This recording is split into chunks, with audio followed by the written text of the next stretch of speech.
Welcome to Pagan Freedom Day 2020. Make yourself comfortable next to the virtual fire and let us enjoy pagan stories.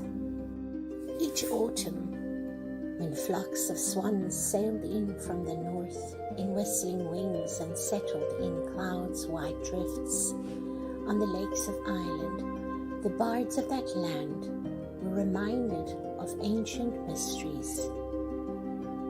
Sometimes they recounted stories of the gods of their ancestors who traveled in the guise of swans, and sometimes they sang of cruel enchantments.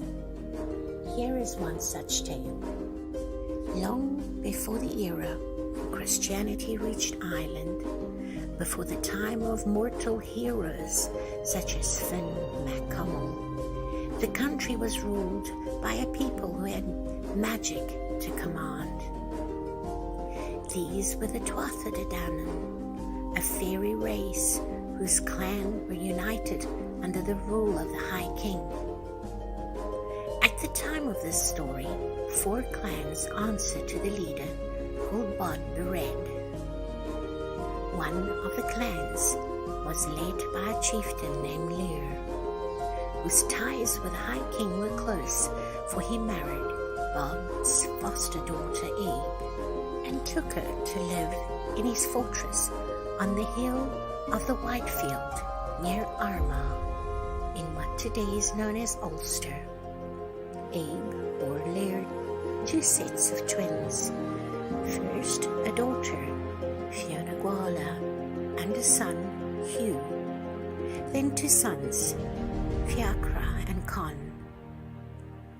At the second lying in, Abe died. Lir grieved deeply. He had loved his young wife, who had been a woman of singular sweetness and beauty, and now he possessed nothing of her but the 4 children. So Lir mourned at length until the High King, with rough kindness, sought to ease his pain. He sent Abe's sister, Aoife, to be Lir's new wife. It was a sensible arrangement and not an uncommon one at the time, for women frequently died young, leaving infant families behind. Aoife, who was called the Fair and the Wise, gained a powerful prince for a husband. Lir gained a wife to warm his bed and serve as a mother to his children. Before many years had passed, however, new trouble began. Its source was the children. Left to themselves in the first years after their mother's death, they had become close and secretive.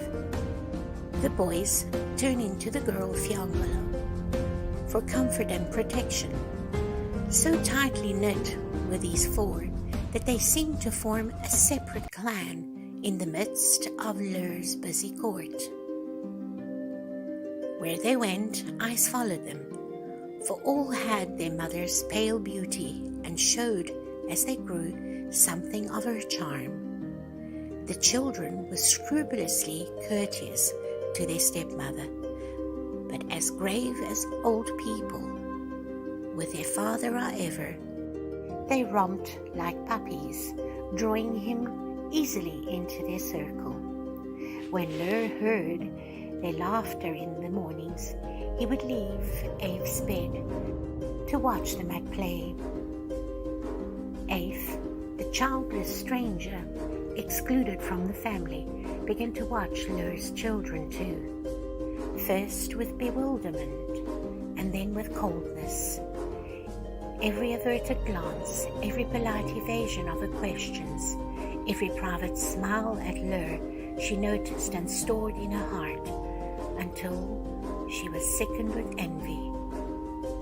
She gave no overt signs of anger, but when the time was right, when Hugh, the eldest boy, approached the age of 7 and prepared to begin his warrior's training, Aoife set about accomplishing the removal of her rivals. She was aided in spells and enchantments. A day came when the High King's messenger arrived at Lir's fortress, bearing a summons for the children. Bod the Red, saw himself as their grandfather, and he wanted them trained at his own court. "I will take the children south," said Aeth. This was not a surprising proposal. Many Irishwomen were excellent charioteers. Some, in fact, fought beside their husbands in battle.